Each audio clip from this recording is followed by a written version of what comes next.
हिंदू धर्म के सबसे प्रमुख और शुभ त्योहारों में से एक है दीपावली। यह पर्व अंधकार पर प्रकाश और नकारात्मकता पर सकारात्मक ऊर्जा की विजय का प्रतीक माना जाता है।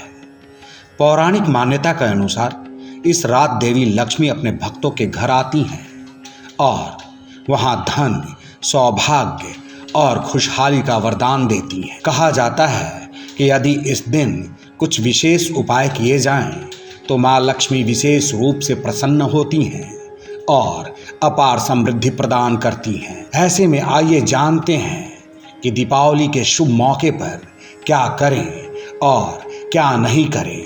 पंडित जी सब कुछ बताएंगे। दीपावली जो है वास्तव में दीप उत्सव का पर्व है। इस समय शाम के बेला में जब सूर्य डूब जाता है उसके बाद जो समय आता है और लुकझुक अंधेरा गोदली का जो बेला होता है, इसी समय में सभी भारतवासियों को एक साथ में दीप उत्सव बनाना चाहिए।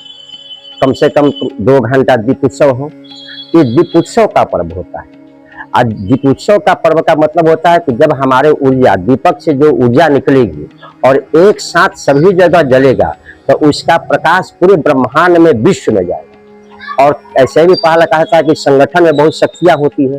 तो जब संगठन में शक्तियां होती है तो दीप के द्वारा उसमें जो ऑक्सीजन या जो भी शक्तियां प्राप्त होगी वो ब्रह्मांड में इतनी ताकतवर होकर के सब भक्तों की कल्याण की जाती है। दूसरा जो है दीपावली उत्सव मनाने के लिए परंपरा है कि भगवान राम जो है वनवास से आए तो उनके उत्सव मनाने के लिए दीपावली किया था, दीप उत्सव मनाया गया था। उसके बाद से परंपरा चला जा रहा है कि लक्ष्मी गणेश जी की पूजा करना चाहिए। लक्ष्मी गणेश जी की पूजा इसलिए किया जाता है कि लक्ष्मी जो है गणेश जो है वो बुद्धि के देवता है, लक्ष्मी धन की देवी है। तो गणेश जी यानी लक्ष्मी जो आए तो हम अपने बुद्धि विवेक के द्वारा उस धन का सदुपयोग करें, न कि दुरुपयोग करें। क्योंकि धन आने के बाद नाना प्रकार के अहंकारे, नाना प्रकार के धन का दुरुपयोग भी करते हैं। इसलिए प्रथम गणेश जी की पूजा करके प्रार्थना कहते हैं, हे गणेश जी हम वो सद्बुद्धि प्रदान करें ताकि जो हमारी माता की कृपा के द्वारा हमें लक्ष्मी की प्राप्ति हो उसका हम सही ढंग से सदुपयोग करें। कुबेर भगवान की उसमें पूजा किया जाता है। कुबेर भगवान की पूजा का मतलब कि देवताओं के धनाध्यक्ष है। तो मान लीजिए कि कोई भी धन का है तो इसका लेखा जोखा कौन करेगा? धनाध्यक्ष करेगा। इसलिए जो धनाध्यक्ष जो है इसके बाद धनाध्यक्ष कुबेर देवता की पूजा किया जाता है कि जो आपके पास धन है उसका हमारे पास दीजिए ताकि उसका हम सही ढंग से वितरण करें, इस्तेमाल करें। और वर्तमान में आजकल तो हनुमान जी की पूजा होती है। हनुमान जी तो उनका जन्मदिन उत्सव मनाया जाता है। तो हनुमान जी तो सर्वो देवता ही है, तो इसके बारे में क्या कहना है? सदा भवानी दाहिने सन्मुख रहे गणेश। ये तो शास्त्र में लिखा हुआ है कि माता जी हमेशा दाहिने रहती हैं, गणेश जी सन्मुख। गणेश जी के बाएं माने जो भक्त जो पूजा करते हैं उनके दाएं साइड में गणेश जी और गणेश जी की मूर्ति के दाएं साइड में माता भगवती। हाँ, धान का मतलब कि धान ही धन से धान। तो धान के अलावा एक धान का बीज होता है, एक रोपा जाता है, उससे कितना धान हो जाता है। तो धान के उद्देश्य से उस अलावा तो धान तो चढ़ा नहीं जाएगा।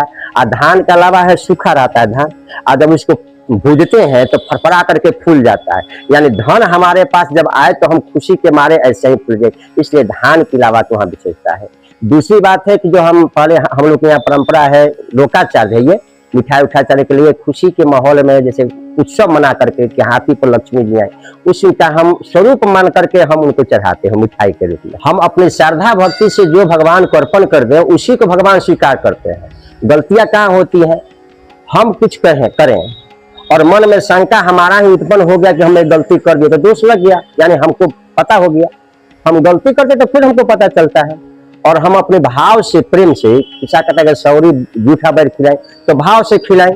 तो भाव से भगवान को हम दे रहे हैं तो भगवान हम माता कैसे थी करके बेटा पोता करके हम बच्चा जाता है माता गोद में, माता उसको सहलाती कि नहीं सहलाती?